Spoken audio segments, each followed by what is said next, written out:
How's it, everyone? Wayne the Unknown here, and welcome to Cosplay Con Talk. We basically discuss everything pertaining to the cosplay community and conventions. Tonight, I have a very special episode for everyone who's going to be watching this. This usually would be on Geeking Out, but this particular one, it's going to be for the Cosplay Con Talk. I'm joined here by Jordan Rennert. I pronounced that last name right. Yep, that's right. I'm here joined here by Jordan Rennert, one of two directors for the cosplay documentary film Cosplay Universe. How are we doing, Jordan? Doing good. Thanks, Wayne, for having me. Thank you. I want to thank you. And who's the other director, by the way? The one that couldn't make it tonight. My co-director is named Johnathan McHugh. Yeah, I looked him up, and he's done a lot of work too over the past couple of years. Yes, he sends his regards. He has definitely made a lot of movies.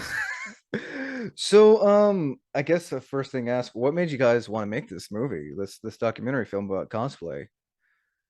Oh, sure. Great question. Well, it all starts back to my friend Patrick and I, who we went to kindergarten together. We have made 7 or 8 documentaries all about the comic book and geek or nerd or fandom space.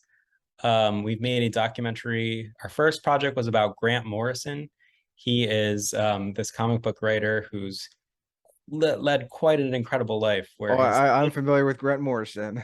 Oh, nice, yeah, he is a legend in the comic book world, and also his philosophies and magical viewpoint on the world made for a really interesting exploration of his life and his work. So that was the project that got our foot in the door about making documentaries about the world of fandom and writers and creativity. And just over the years, we've made a documentary about Grant Morrison, Neil Gaiman. We traveled around England with Neil Gaiman and made a documentary about his final book tour for the Ocean of Pandora. Nice. I actually stole that on your IMDb when I was doing some research on this. Yeah, it was an incredible experience. I'll never forget my first day, or it was like the second day we had landed in Europe, and it was my responsibility to drive Neil around his hometown as we were filming. And I was extremely worried about adjusting to driving on the other side of the road and having to drive Neil around. Felt like a big responsibility. um, but yeah, it was a pretty cool adventure that we had. And we've made a documentary about Image comic books. We made a film about women in the comic book industry called She Makes Comics, where Nice. we partnered with director Marissa Stoddard, and we made a documentary about Chris Claremont's X-Men. We interviewed Chris Claremont, one of the main creators of the X-Men. Nice. And it's really the Cosplay Universe came out of those two films, Chris Claremont's X-Men and She Makes Comics, because while we were creating Chris Claremont's X-Men, after interviewing him and interviewing a lot of his colleagues, and we basically had to figure out how we were going to create visuals that would work really well for helping tell a story. So aside from filming comic book pages, we also reached out to some X-Men cosplayers in the Los Angeles area. And upon doing that, we just found our friend Lauren St. Laurent. We reached out to Lauren because she and her friends had incredible X-Men cosplays, and we thought this would be a great way to help create some additional, thrilling visuals for that project. So we reached out to them, and they were really cool, and we all agreed. They were super excited to get to tell the story of Chris Claremont's X-Men because he had been such an inspiration to them. So we invited them to this shoot in Los Angeles. And while we were filming, Lauren and her amazing friends like Amanda Lynn and Alicia Marie, we just started casually, hanging out on set and chatting. And Lauren filled us in that the show Heroes of Cosplay had just recently come out. Yeah, that was and that's how I found out more about the cosplay universe. And is that them in the poster in the background? That's right. Yeah, in the poster, Lauren is the Thor angel in the dead center. And some of Nice. her friends are the Avengers Angels that are a part of our story. Nice. So they mashed up um, the Avengers with Victoria's Secret Angels. I love it. Yeah. So Lauren, we were just chatting with her. She revealed to us that she was also had been on Heroes of Cosplay and a lot of her I friends. think I see. I think I've seen him briefly in one of the episodes. It's been a long time since I've seen that show. Right. Well, yeah, this was about 10 years ago, which is how this project took 7 years to complete. Oh wow. Or I guess in some ways it's 10 years because really it started with this initial conversation, which was I think in 2013. Um, so yeah, Lauren told us about how the cosplay community was somewhat fractured and having an interesting response to the show that was coming out because it was great that it was signal boosting that cosplay exists and there's a certain level of legitimacy that comes from it being on the sci-fi channel show. However, the nature of the show was it was a reality television competition style. Yeah, it showed a side of cosplay that, many people don't like telling about because of Well, it also how it can get competitive. it definitely can get competitive, but I watched a show recently, or a couple episodes, and I did see what they were talking about, which is they're lenient with creating this concept that everybody's on this circuit and it's all about the competitions, which in my experience, it's not really a circuit as much as that show made it out to be, which makes sense for a reality television show. You have to kind of Embellish. yeah. So, but Lauren had to explain that it was people in the cosplay community were you know, kind of up in arms that like this is not exactly what cosplay is to a lot of them because to a lot of them Hmm. it's just fun and creating meaningful moments through artistic expression with their friends. So, because Patrick and I had made all these different documentaries in the space of fandom and we had just started to get used to using Kickstarter or Indiegogo as a way to help raise our funds, we just thought after making She Makes Comics, once we completed that, it would be cool to try to tackle the history and evolution of cosplay, just kind of fit in well. And Lauren was like, agreed to be a producer on the project from the get-go. And we all were excited to, you know, try to get a new project and answer this question. Where did cosplay come from? Because it was around 2013, 2015 when it really was starting to hit this mainstream peak Oh yeah, after, no, definitely. yeah. So that, and the other part was we had made this film called She Makes Comics about the history of women in comic books in partnership with director Marissa Stoddard. Patrick and I had been working on. And let's see. So while making that, one of the main plot lines or one of the stories that we highlighted was of Wendy Pini, who is this comic book, a really talented independent comic book writer for she gave birth to this series called Elf Quest. And Ooh, Elf Quest, I've heard of Elf Quest. yeah.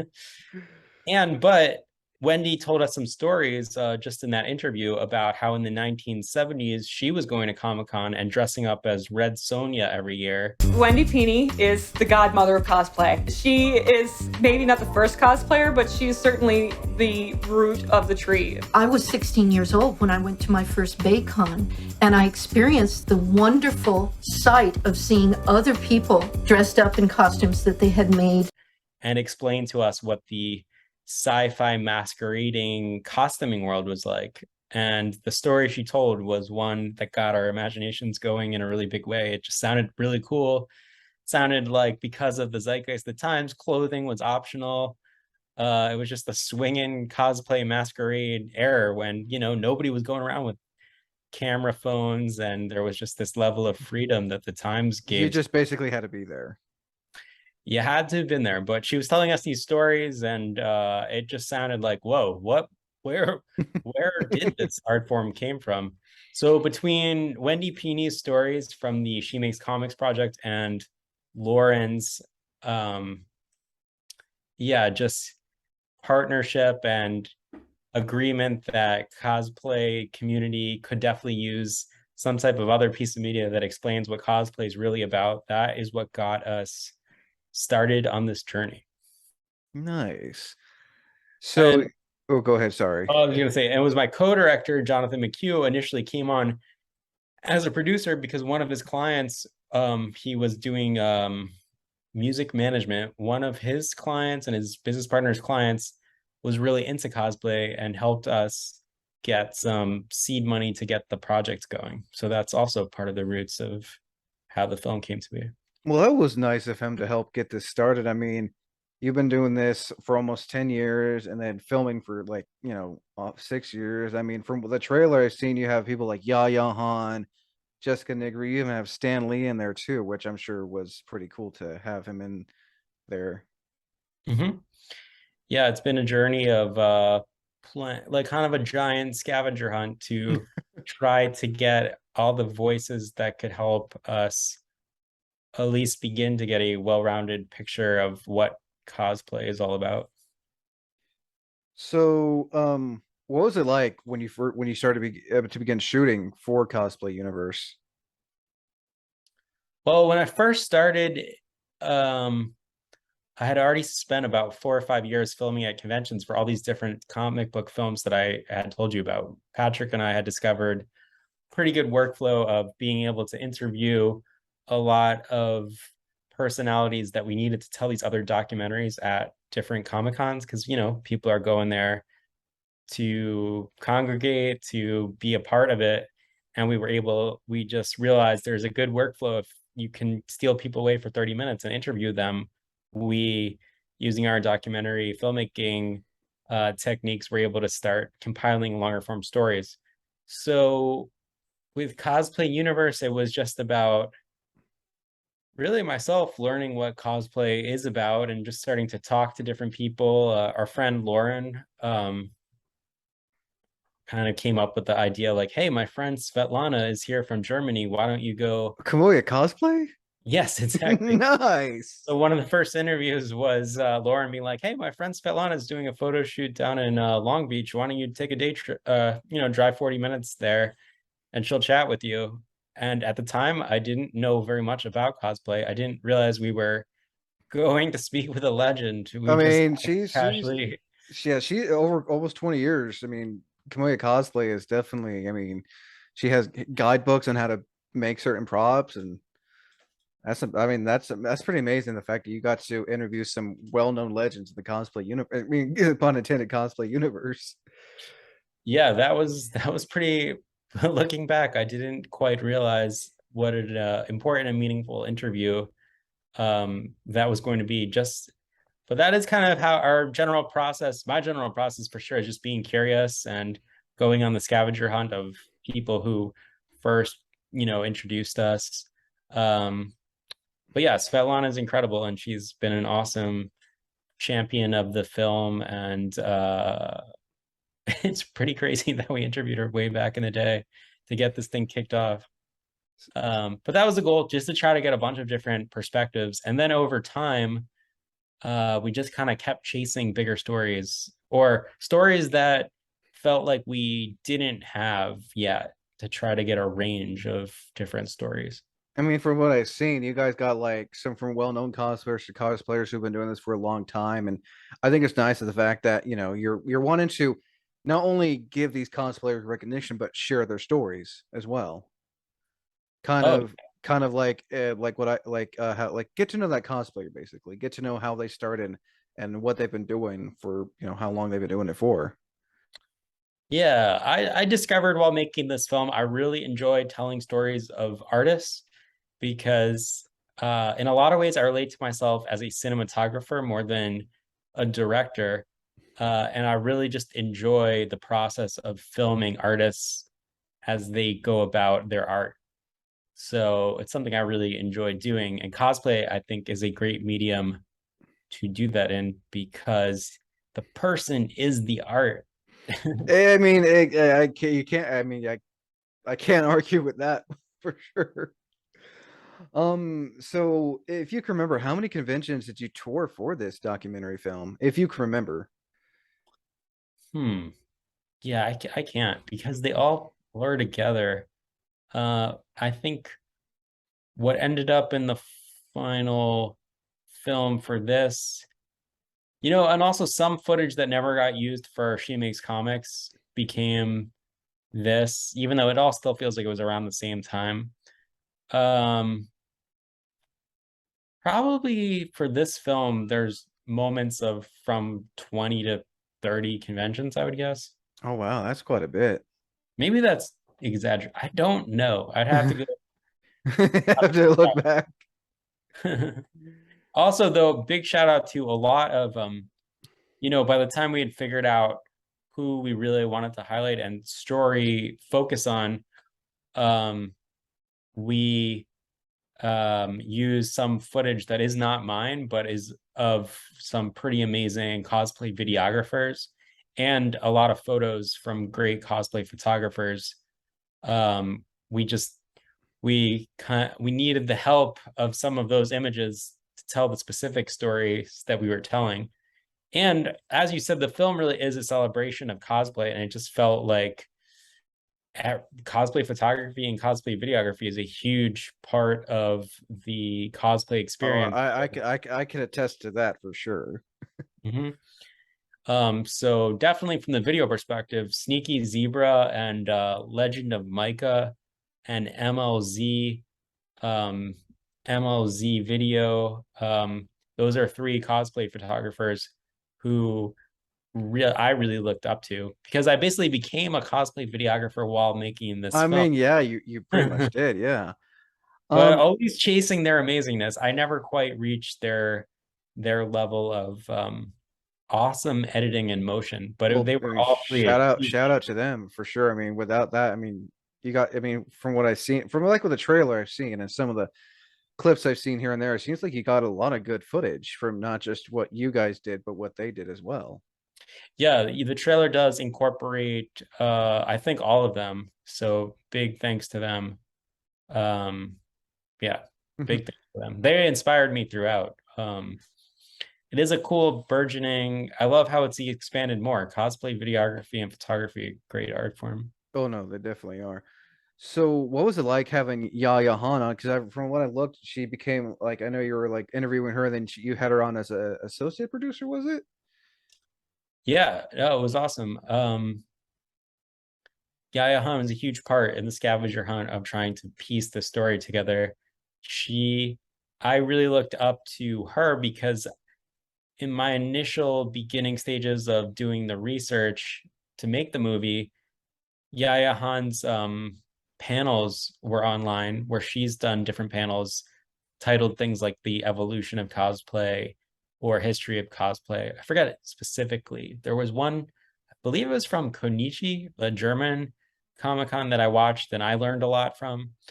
And then I just realized that kind of the same intention that we had to celebrate cosplay and educate people on where it came from, which was the challenge we set out to answer with the film.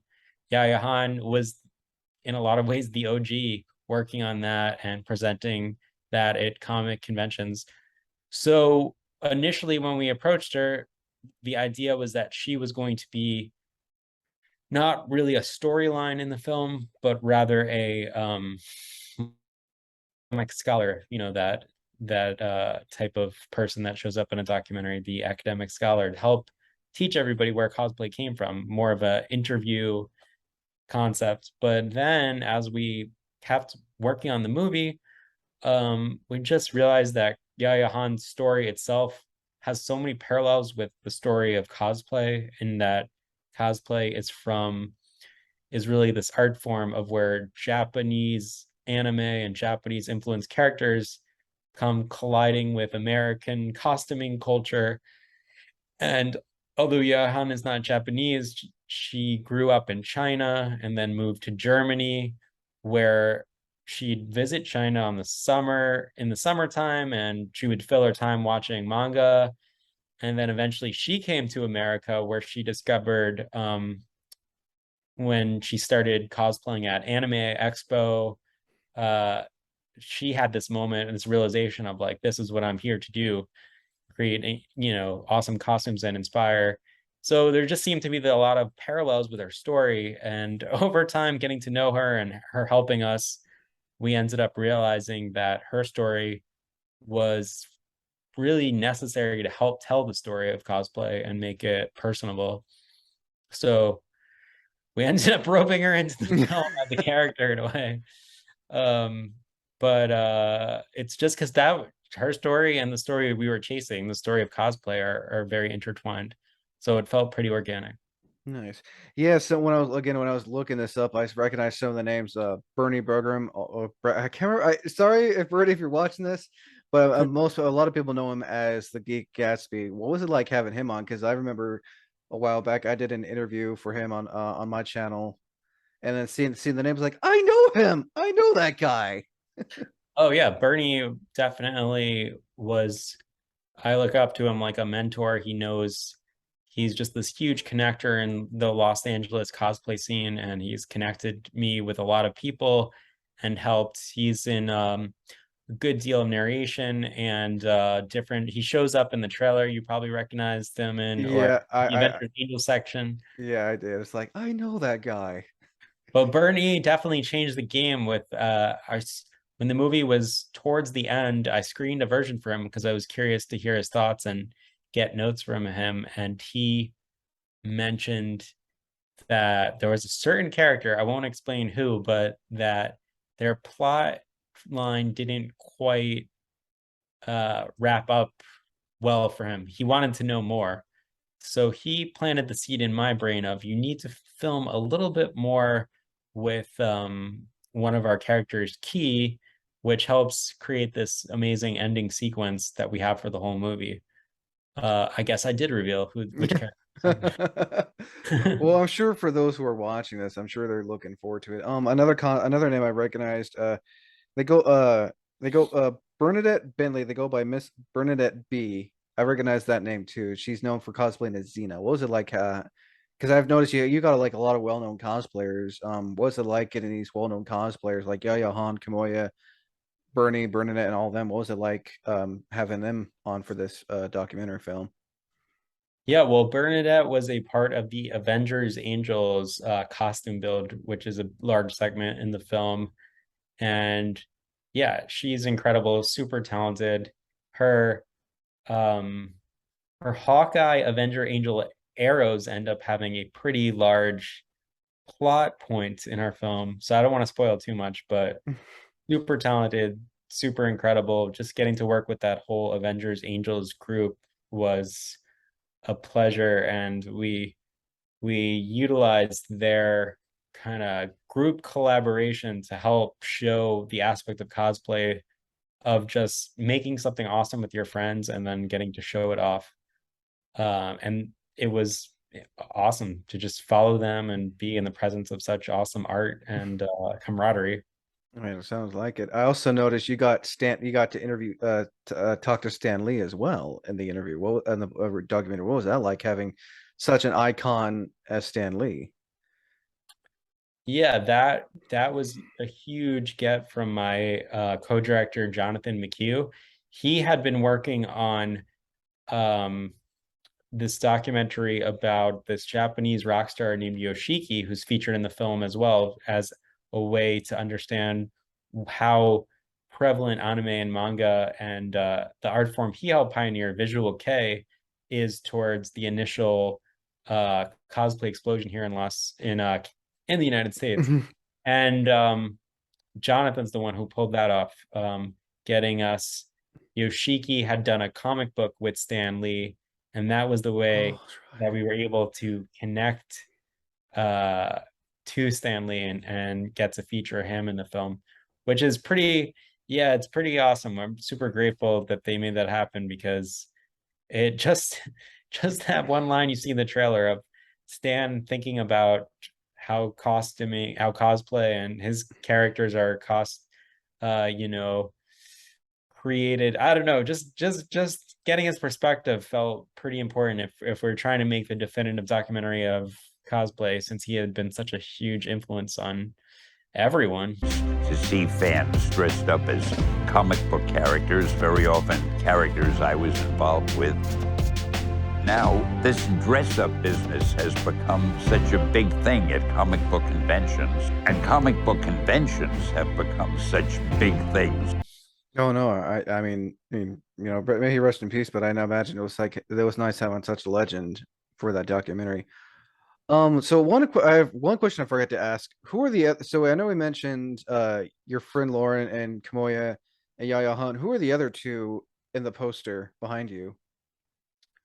Oh, great question. That is Shama and Juan of Twin Cosplay. They are a duo from Mexico, and part of our film chronicles their journey towards their journey at the World Cosplay Summit in Nagoya, Japan, which is the biggest the biggest cosplay event that involves the most countries. I actually forgot how many. I'd have to look it up. When we went, there were about 29 different countries represented, including the United States, including Wait, you got Mexico. to go to the big cosplay event in Japan? That is correct. You'll have to check out the film. A good portion of the film is the journey of Oh going through the man, I'm not gonna lie, that sounds really cool. I remember seeing the trailer, and I was like, I was envious watching it, but I was just like, the fact that you got to go to so many great places in the convention community is really, I mean, that's really cool. Yeah, I'm super grateful. It was really cool. That was definitely my favorite of the experiences because for me it was my first time in Japan and I think I was there for about 6 days, but there were 6 magical days in blistering hot Nagoya. But it makes for a really cool that's what's unique about our film is that you get the stories of a bunch of different cosplay experiences all mashed together, and you get to see how this art form is such a unique art form that lets people express themselves, find themselves, hone their craft, and really transform their own inner properties of like what they believe about themselves expands because the art form allows you to push yourself to new heights from like a craftsmanship perspective, from a self-confidence perspective. So yeah, that's the challenge of the film. Could we show people what cosplay really can do as opposed to Heroes of Cosplay that, had a very It's specific agenda in that, the format it was of a reality television show. And I have nothing against your Heroes of Cosplay. Heroes of Cosplay more show the competition side. Right. You're showing like what it actually is like on the con floor, what it's like, for these cosplayers to get ready, what it's like for them to, you know, do what they do and enjoy what they do. Right. Yeah. Different agenda for the projects. And we never would have made the movie if Heroes of Cosplay didn't exist. So No, I'm glad I'm glad Heroes of Cosplay was an inspiration for this. So another question. Once you got finished, what was it like with the theatrical release? Because I remember looking on your guys' website of where you guys are going to be releasing in the theater. So what was that like when you like the three? I guess like did you guys have a film festival release or was it just straight to theatrical release? we played a couple of film festivals and we had some we won the Audience Choice Award at the Culver City Film Festival, which was really cool. That was a pretty magical experience because that was really the first time we showed the film in a theater to an audience unclear of how people would react, and that definitely getting such a awesome reaction from that crowd, I think helped build our confidence that we had a film worth seeing. um I spent all of COVID screening doing this. I created this system where I like would give a lot of friends the Vimeo link and then kind of create my own little mini film festival where I would first invite everybody to Zoom, present the film, then make everybody watch the movie on Vimeo in their house, and then we would come back for a Q&A just because we wanted to share the film so much. And that was a lot of fun as well. But yeah, screening in theater it was incredible. It's just the magic of a theater and theatrically getting to travel around and just meet new people and get that instant feedback of how people kind of viscerally react.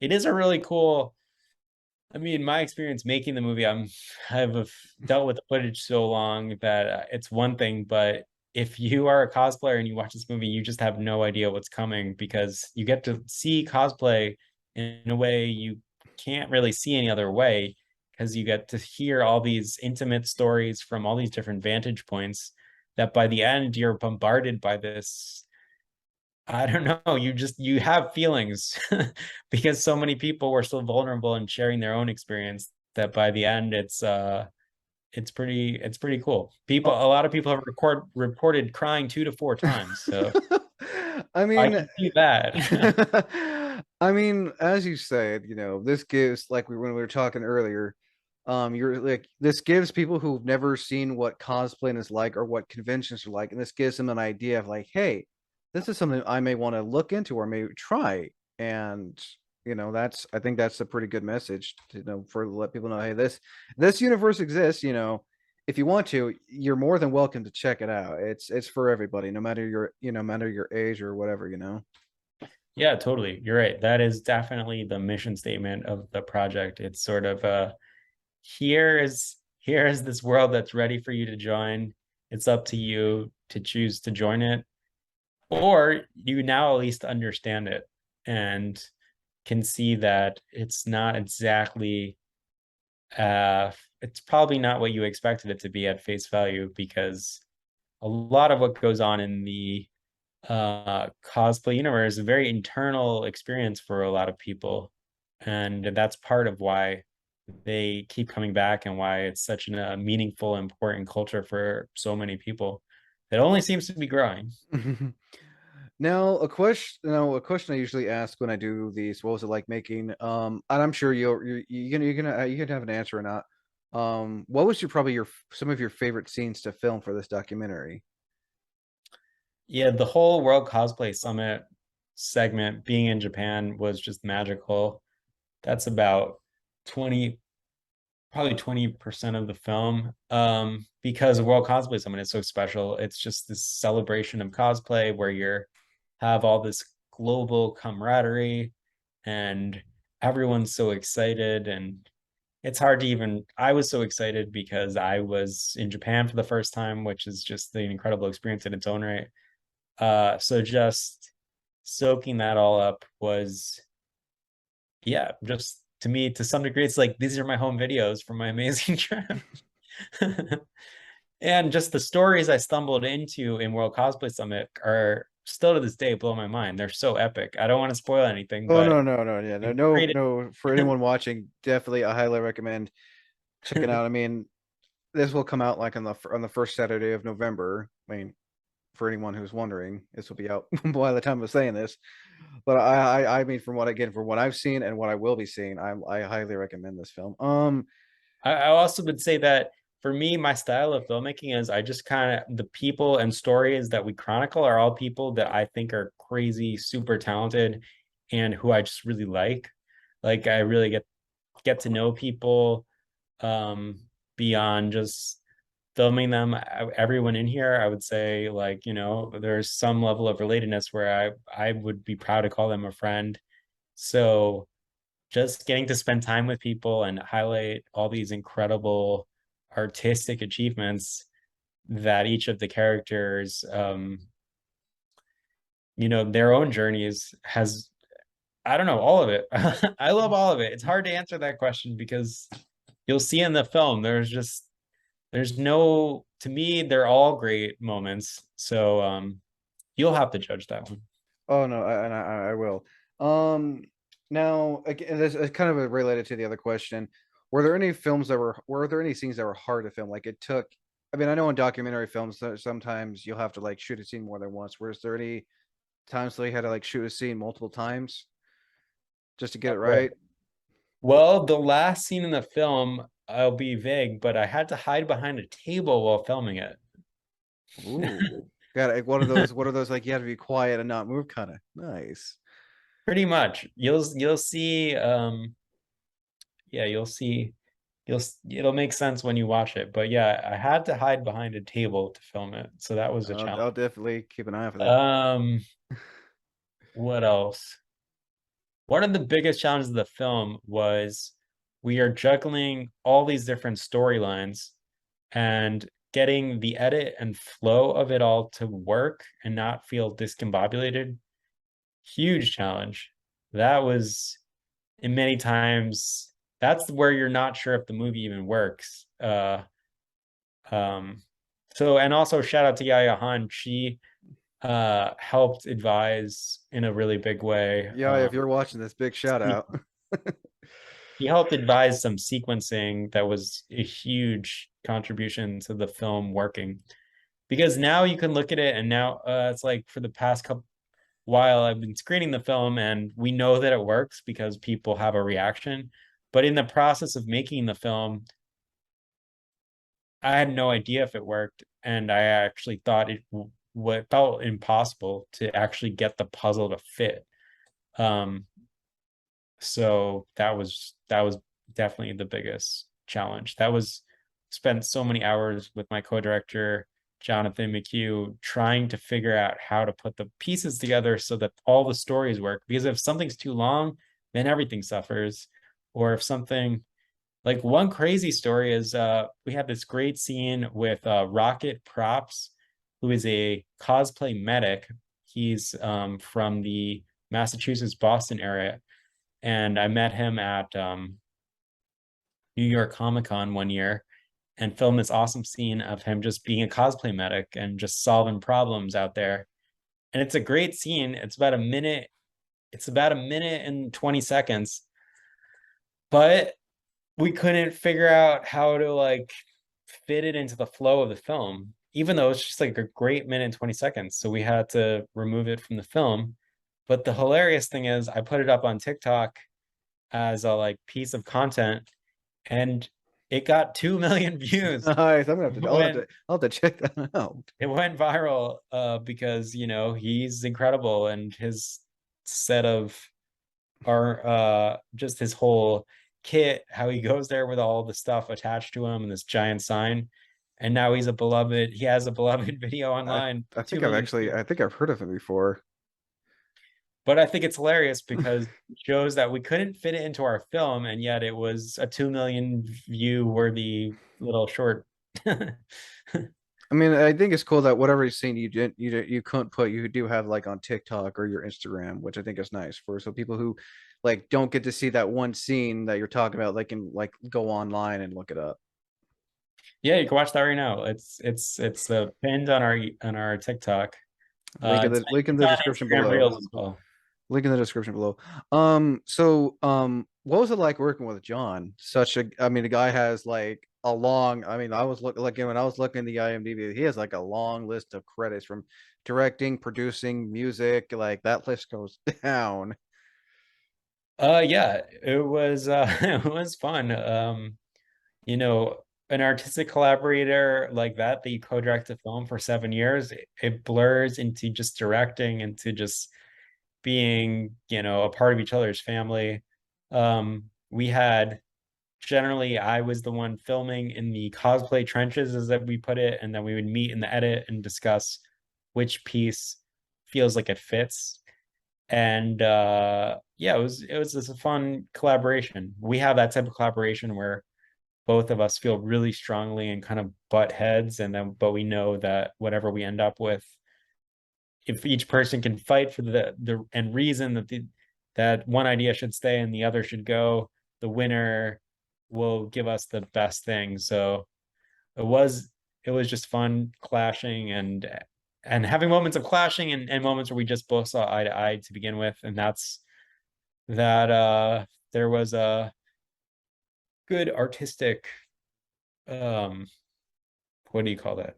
I don't know. Explosions at times that helped make it all happen. And then John, with his ear for music supervising, really led the way with the music in the film. And that's really special because our film was scored by John's longtime collaborator and my friend Ruanga. and he just killed it with the score. The score is really a huge part of why this movie works and sets us apart, because you got a lot of varied, awesome tracks, which are necessary for this like very varied film, global film. So keeping your ear out for the music. It's amazing. Oh, definitely will. So we got like probably like two more questions before we end this.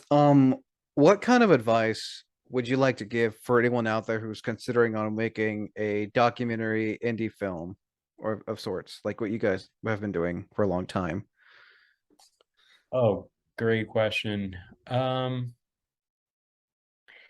Well, just begin. This is really the big thing for indie film and cosplay as well. It's very DIY. Like if you just feel like there's this story that you are the right person to tell it, just start. And there's I think people have different styles. For me, I just sort of chase the story with no real plan. I mean, there's a plan, but there's also, for me, there's partnership with the universe that the right story will come by the act of chasing it. And for me, that works. But of course, you're talking to somebody who did spend 7 years working on a project. That's So like that's a long. I know that. I mean, that's a long. That's a long, really long time though too. But it seemed like, from what I've seen in the trailer and the clips I've seen online, it seems like, excuse me, it seems like it was really worth it though. You got a lot of good footage from, again, what I've seen in the trailer, and what I'm looking forward to seeing when I get the chance to watch this too. yeah, right now I'm super proud of the movie. I really Jonathan and I are both super proud of it. We feel like we've contributed something really powerful for those that watch it.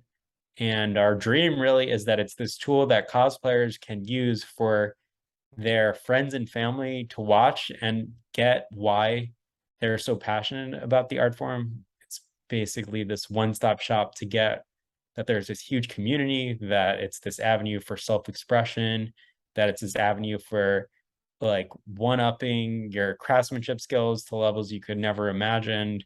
It's a way to connect with people. It's a way to heal from things in life that are holding you back. It's just such a cool 2022 art form. Like I really love it. I'm a filmmaker, still haven't cosplayed, but I know what I think is really cool about filmmaking is that it mixes all the different art forms into one art form, right? Because you can, every other art form can be highlighted through filmmaking, and thus you're getting it all. You're getting backgrounds, sculptures, painting. It's all in filmmaking.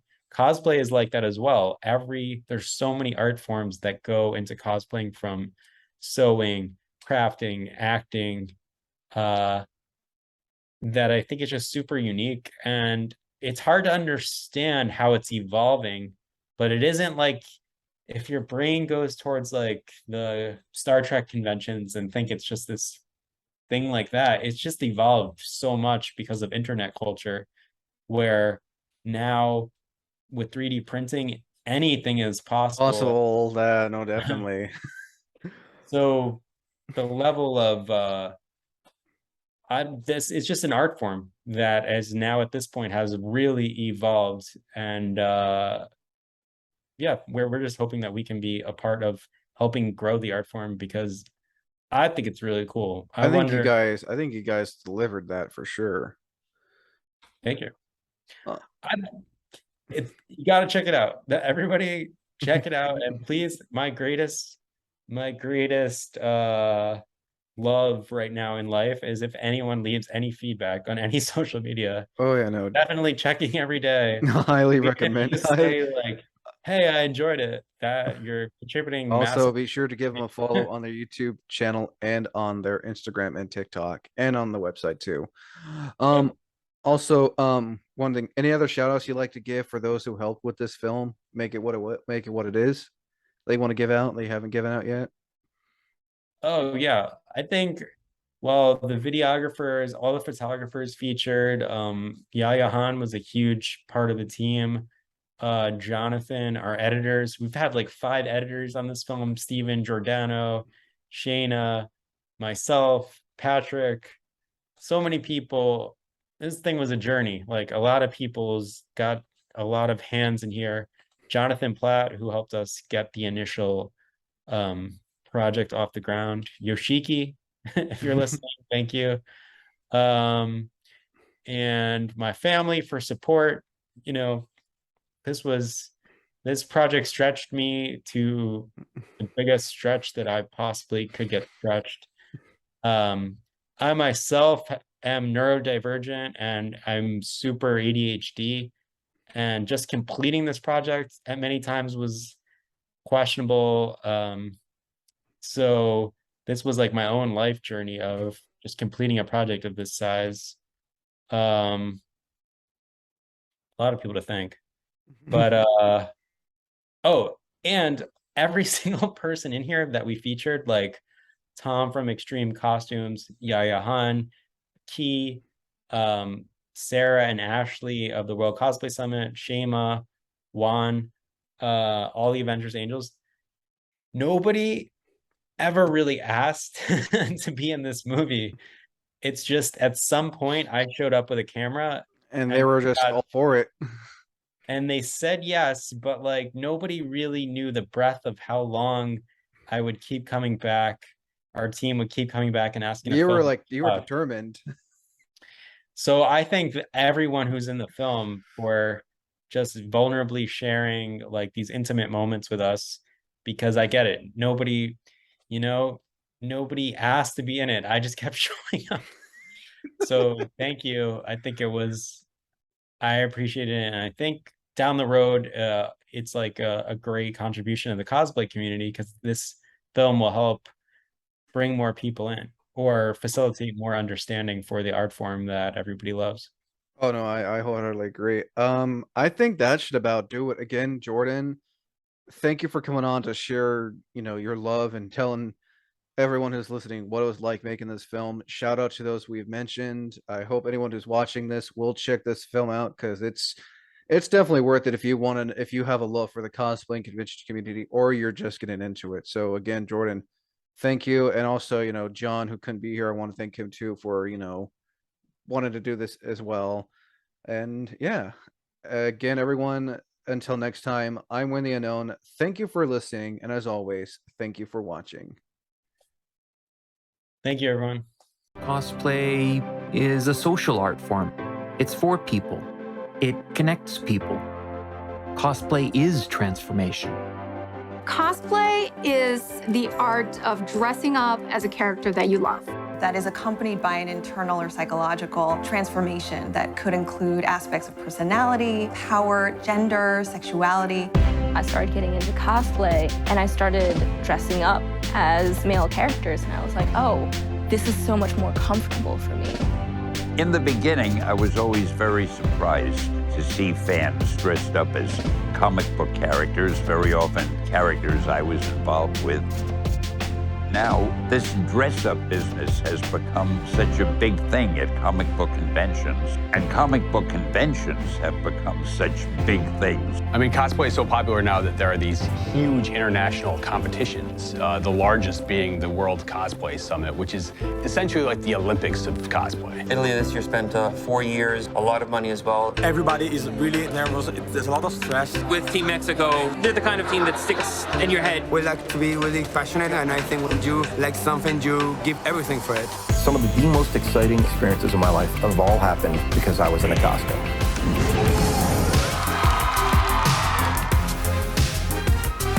This year's world champion is